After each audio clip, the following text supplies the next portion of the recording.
جرګې پریکړه وکړه چې چونکې په دې خاوره باندې نور هیڅ بدامني نور هیڅ جنگ نشته خو پاکستانی فوج او وسلوال تنظیمونه چې په بېلابېل نامونو د طالب نه تر داعش پورې یادېږي دې جرګې مشترکه پریکړه وکړه چې 2 میاشتې ټایم دی ورسره زموږ د خاورې نه د ووځي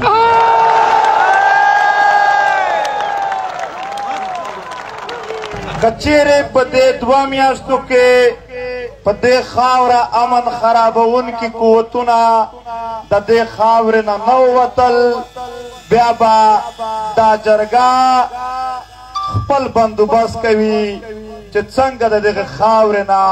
او د دغه وطن نه موږ هر هغه قوت استلی شو چې په دې خاوره جنګ جوړوي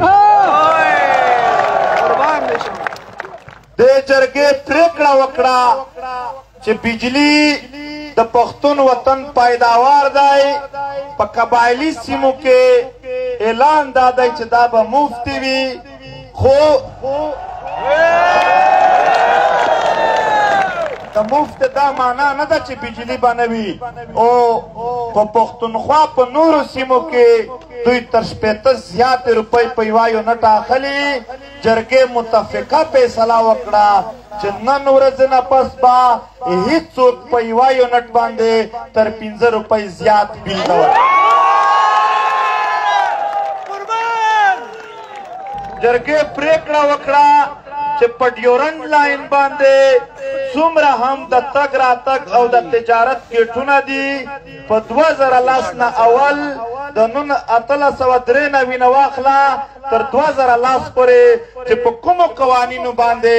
پښتنو افغانانو ته د تګ راتګ اجازت و بغیر پاسپورټ ویزې هغه به بیا بحال کېږي جرګې پریکړه وکړه چې د پښتنو په منځ کې کومې د قبیلو شخړې دي د یو قبیلې د بل سره یا په دې وطن باندې د فرقو په بنیاد باندې کوم جنګونه دي د هغې حل کولو دپاره جرګې خپله یوه جرګه جوړه کړله هغه به ټولو ضلعو ته ځي خصوصي به کورم ضلع ته ځي او هلته او په ټولو ضلعو کې به د جنګ بندۍ او د پرېکړو کولو د فیصله کولو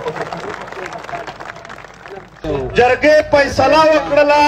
چې نن ورځ نه پس وردي یا بغیر وردي یو پښتون به هیڅ چاته 1 روپۍ بتخوري نه ورکوي او که چیرې چاته د بتخوري کال کېده